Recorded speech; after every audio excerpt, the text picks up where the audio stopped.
Hello and good afternoon, everyone. Hello and good afternoon, everyone. Welcome to today's YouTube live. We will be starting very soon. So, yeah, hi.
Hi, everyone. So, let's start with today's session. Today's session is about how to boost your website's on page SEO.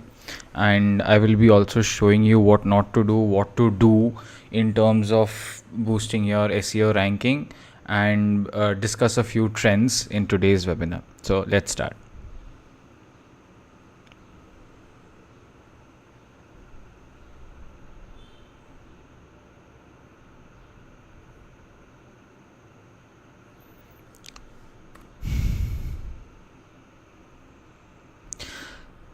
Giving you a brief overview as to what we will be discussing today, I will be starting with the basics of what is on page SEO and why you should stick to the laws of on page SEO and make sure that your page ranks higher on the search engines. Second, we will be discussing what are the latest trends, what are the goods and bads about those trends, and how can you implement those trends. And finally, a few most of the non-technical strategies of SEO. This webinar will be only dealing with the non-technical aspect and not the technical aspect of the SEO.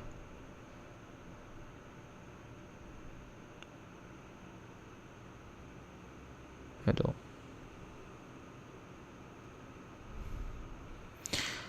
Firstly, understanding what is on-page SEO. On-page SEO is nothing but optimizing your web page and the content on your web page for Google search crawlers and other search engine crawlers so that they can know what is on the page and provide with relevant information. To give you an overview on what crawlers are, crawlers are basically a set of code written by the search engine so that whenever someone searches for something relevant, they get whatever they desire for and not anything under the rock. Next, there are various techniques in which you can be handling your on-page SEO, which we will be discussing today. And finally, it helps your brand and your page rank up in Google or any search engine search results for that matter. So let's say you were a maths tutor in India who teaches class 12th.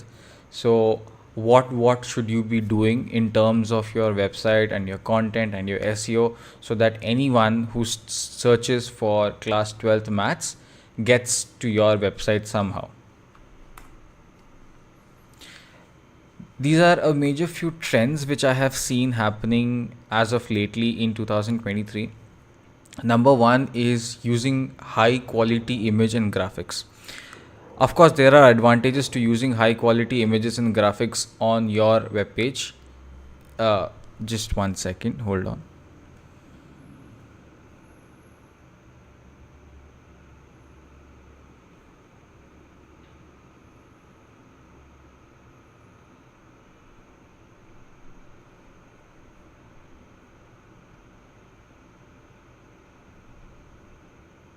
Yeah, sorry for the delay. So as I was talking, there are definitely advantages of using high quality images.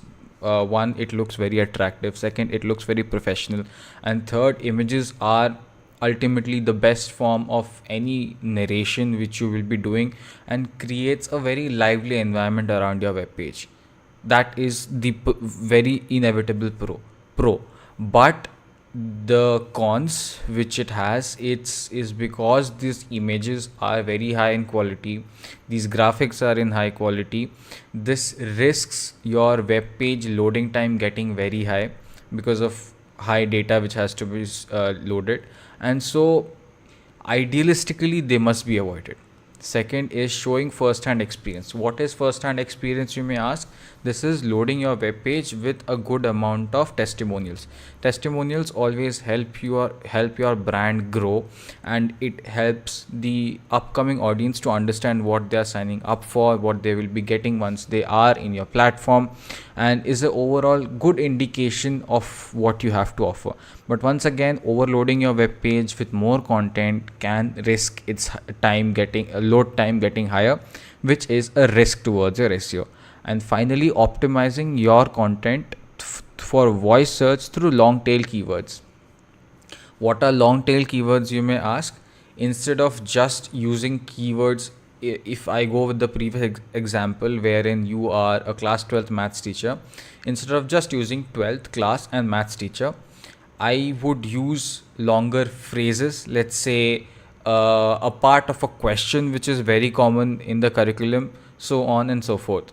So what happens when you search in voice is because you are not typing, you can be more precise in terms of your search, and therefore the keywords which a student, in this case the ultimate audience, searches for is very long.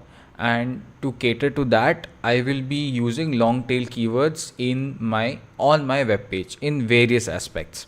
So this definitely makes me more relevant and is a good form of ranking higher. But if you see, the very common trend across all these trends are that all of them have the risk of increasing my website load time. This is if the receiver side internet is on a slower level. Now, these are the strategies which I want to talk about. Number one would be content planning. Here I would want to discuss about the type of content you want to give, the intensity of content you want to give, and what do you want to include in that.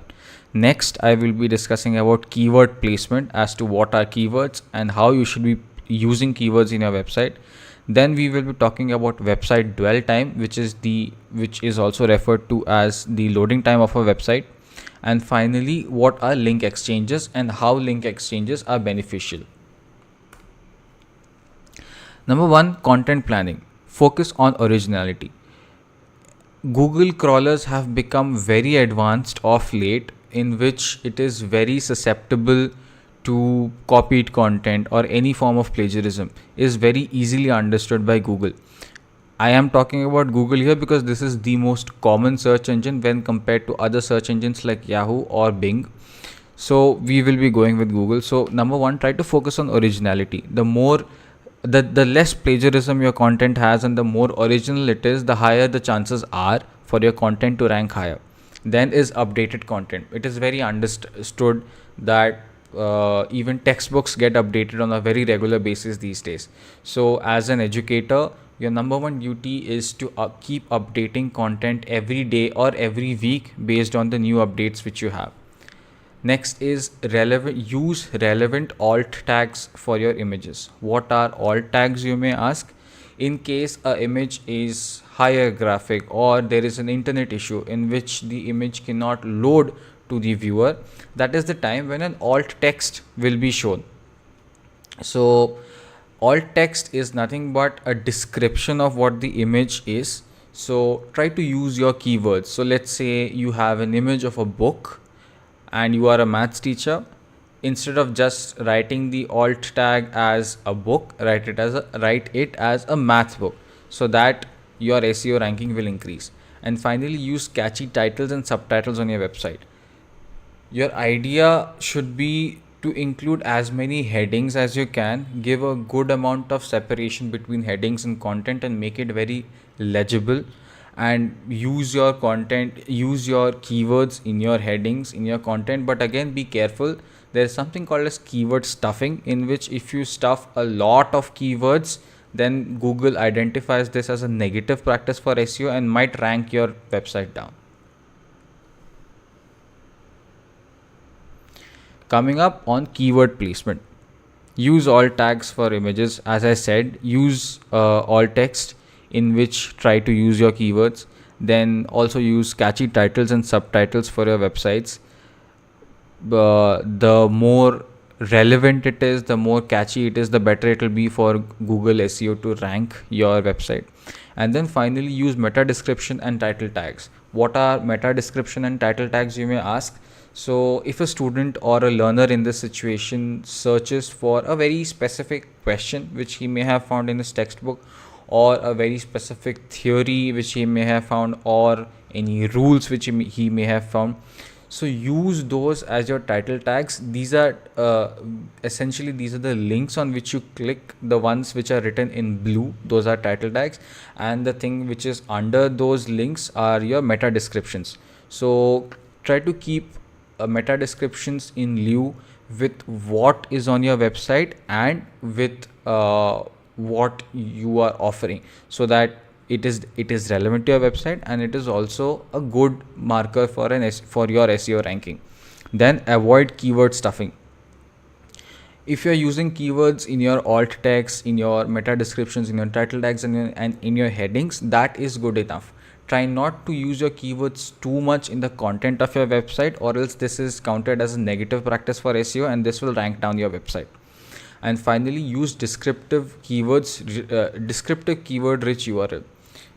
Your URL also should have your keywords so that this can be easily ranked. I will be showing this example after I have finished the slides. Next, what is website dwell time?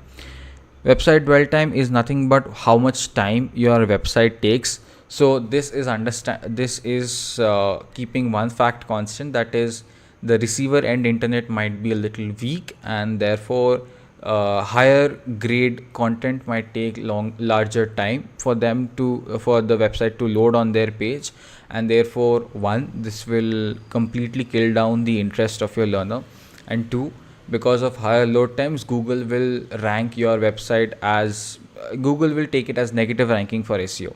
So how do you make sure that your website dwell time is good enough? Number one, do not use too many links or backlinks in a single page. Try to keep it under control, but once again, don't move in a stage where you're not using links at all. Then, as discussed in the starting of this webinar, do not use super high res images. I know using high res images might be tempting to make the entire website look good and much more creative, but on a larger scale of things, this will end up not being fruitful for you. And then finally, do not overload text.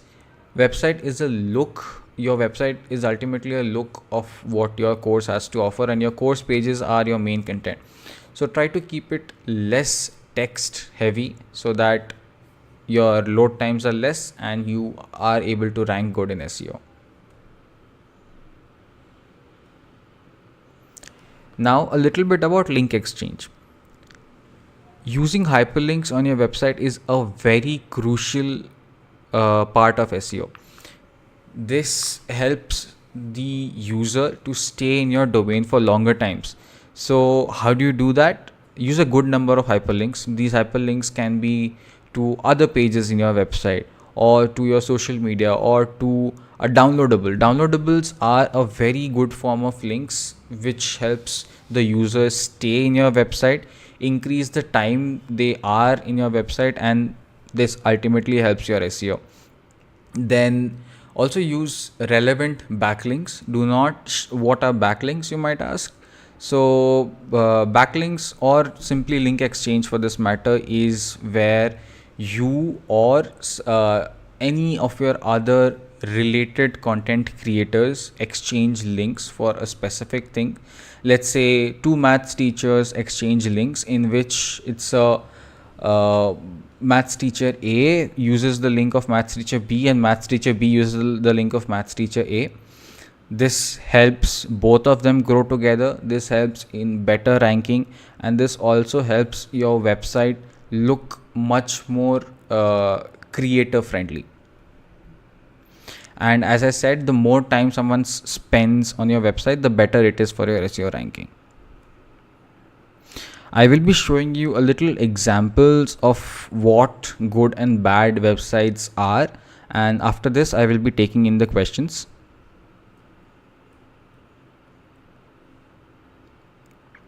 Okay, so let's start with this website. The URL has the tag my page. This is very irrelevant and doesn't let Google understand what the page has. So when I compare it to website 2, this one clearly says maths for Indian students, much more relevant and much more easy for the Google crawlers to understand. So this gives me an understanding that website 2 is better than website 1. Few other reasons is, you can see even though I am scrolling it is scrolling on a very slow speed. This is because website 1 has a lot of text, has a lot of images. You can see this is what keyword stuffing is, wherein I have used loads of keywords, and all, even though they are good for me, but they are increasing my website load time, and they are making the website unusable and very laggy.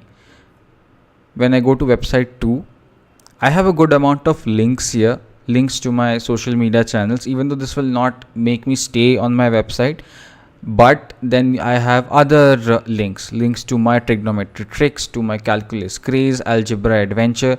All these links will help the learner in this case to stay on your website, and then ultimately increase the time they are staying on your website, and ultimately increase your SEO ranking. I have used good amount of images, I have used less text, and I have also used buttons, so that the CTAs are much more clearer. I will be taking in questions right now, so feel free to ask questions, anyone.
I see that there are no questions, so thank you everyone for joining today's live, and see you soon with the next live.